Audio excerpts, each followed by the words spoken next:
Hello from the motherland. I've returned to Italy. Are they speaking to you Italian? Are you answering in English? And they saying, hello, why can you speak Italian? That happened twice already. Twice already. You've only been there about 8 hours and you're already being completely confused as a local. All right. Why are you in Italy, Jess? I'm incredibly early for Frontiers Health, which is next week. Next week. More on that on the other side. It's the November 4th episode of Health in 2 Points. Oh.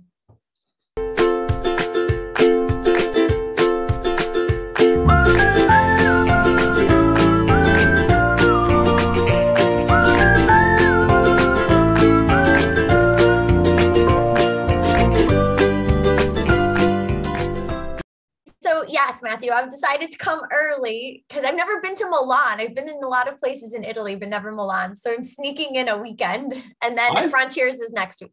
I've been to Milan. I snuck in a weekend in Milan. I went to see Milan play Roma at soccer. I went to see Muse, who happened to be playing a concert there. And I wandered around the cathedral and ate some nice food and all that kind of good stuff. And I'll hopefully, if it works out, see you there in a week or so. What do you mean if it works out? You're on the agenda. You need to make I don't know. I don't have a plane ticket yet. I'm waiting for some miles to cash it. It's coming. It's coming. All right. But that's all good. And so then Frontiers, yes. Wait, time out. I want to plug Frontiers for a second. So check that out if you haven't, guys. It's at frontiers.health. Digital health, very deep digital therapeutics focus because there's so much pharma in Europe. I'm co-emceeing with our friend Roberto Ascione. Yes. You and Roberto Ascione. It's going to be a beautiful Italian thing where he can nearly speak English, you can nearly speak Italian, and between you work out and you both look very glamorous. Oh, the chemistry. He, by the way, didn't he like sit in as a takeover episode of Health and 2.0 once? He did. He's done a couple of Wasn't he really struggling with keeping it down to 2 minutes? Because, the Italians go. Oh, yeah, because you're great at it. Okay, let me show you how good I am. Are you ready? Let's do this. Okay, Kareo and Patient Pop merged to form either Tebra or Tebra like zebra, we're not sure, and get $65 million from a PE firm. Matthew Holt, tell me more. Yeah, so Kareo has been around for a long time, low end of the market practice management company for small groups. Used to have a deal with Practice Fusion and used to have a EMR and got out of that business. Patient Pop is a little more recent, but still been around a while. Patient Pop does kind of scheduling and ways to promote your practice. So it's potentially a natural merger for these two. And a lot of money has gone in, around 225 million over the years has gone in. So we expect something to come out as the private equity guys dive in. All right, a notable raise from Notable, 100 million in a Series B brings your total up to 119. Iconic growth is in this one. Oh my God, this is the sexy as all get up, sexy AF area.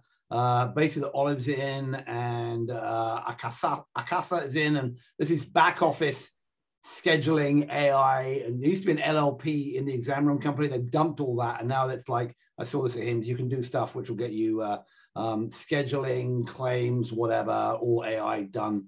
Who knows? Very sexy area. Someone loves it. All right. How about Wellinks? They get 25 million in a Series C. They're in the COPD space. Yeah, they're building a kind of vertical. This is Livongo for COPD. Vertical clinic, connected nebulizer, kind of stuff. COPD, rare but very expensive disease. Pretty old population in general. So with coaching and stuff, they need a lot of help. Those people, whether they get it from, can get it from a virtual care company, we're going to find out.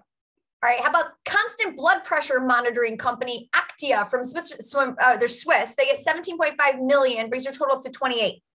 So constant blood pressure monitoring has been very, very hard to do. A lot of people have tried it. Samsung, maybe Apple, and others haven't really got there. Apparently, these guys have got something that is working well in that space. Good luck to them. All right. And Aver Inc. They rebrand, become Enlace Health, and they raised $58 million, bringing their total up to 111. Cox Enterprises led this, and it sounds like the relationship there is very tight. Matthew Holt, what do we know about this one? Cox is from Ohio, and Aver is from originally from Ohio, now Enlace. Way back when, 5 years ago, they raised a round, and a guy called Nick Augustinus, who had been at WebMD, and later was at Care Science, and later was at Cisco, and I knew pretty well. I interviewed him about it. And back in those days, and I think it's the same thing, they're basically doing analytics around bundle payment and trying to figure out how you can do value-based care. God knows, given how little value-based care there's been, that they've stayed alive this long, but clearly something happened and they've raised up to 50, they raised about 58 million. They raised about 53 million up until today. Now they raised another 58. They must think finally they're hitting it. They're going to be the big analytics company behind value-based care. There's a couple of others that we've talked about in this space. There was one got funded early in September that we didn't get to, called Pearl Health, which is in that space. We got funded by a bunch of people, including, and there are a couple of others that we talked about over the years who are doing the analytics behind this to help provider organizations figure out whether they should or shouldn't take value-based care contracts. There's a lot going on in that space because of Medicare Advantage and stuff being handed from the plans down to the provider groups. And in fact, the Health Tech Nerds guys had a great thing on this with Don Berwick and Rick Goffin yesterday. Another one I saw, which was really good, more worth watching the recap of, about the whole area of coding, upcoding, downcoding, contracts, value-based care, what you should take, what you shouldn't take. It's a very complicated space. Maybe these guys will crack it, maybe not. But the most important thing is, Jessica, why did they change their name? Because you can tell me. Oh, and now a reading from the press release. The rebranding of the company to Enlace Health reflects the company's expanding focus as it works closely with its clients to develop the only end-to-end flexible solution that enables all healthcare participants to truly operate within a triple aim focused world. If that's not a reason for a name change. What else? If you say that, you should get. What more do you need? They only got 58 million for saying that. They should get 200 million, 500 million, $1 billion.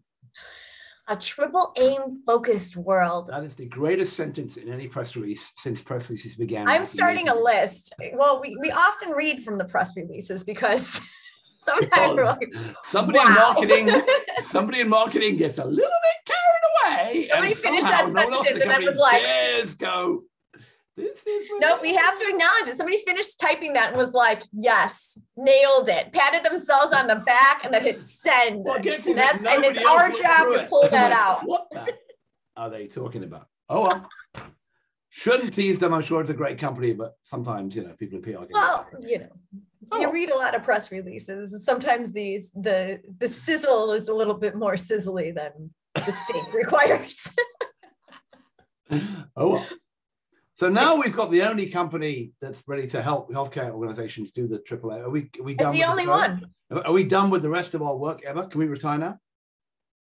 I think so. As far as I can see, Enlace is doing everything. I don't know. Well, from their early days of their cute little their giant $11 million Series B in 2016. All right. Okay, let's stop knocking them. What's fun, you guys, we should stop knocking them on one sentence in a press release. They're probably an interesting, good company. Nick Augustinus, my old client there. Good old friend. Old client. He's no longer there. I think he's chairman of the board or something now. So they have somebody else running it. So who's prepared to do the hard work. So we'll see if they grow, and we'll see if there's enough value-based care around to actually for them to make a big company. All right. So how long are you staying? You're staying in Italy for like a week and a half. Are we going to do this again? It's like 10 days. Can you do this from like some hillside overlooking the beach?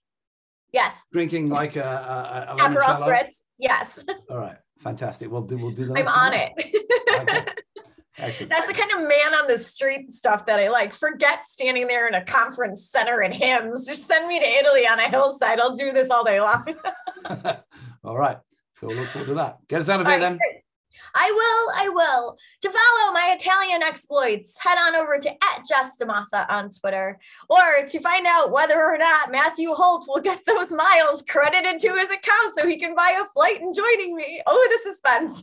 Go on over to @BoltyBoy on Twitter and live that drama. I'm sure there is some sort of enraged customer service phone call that he'll be tweeting live as this is going down.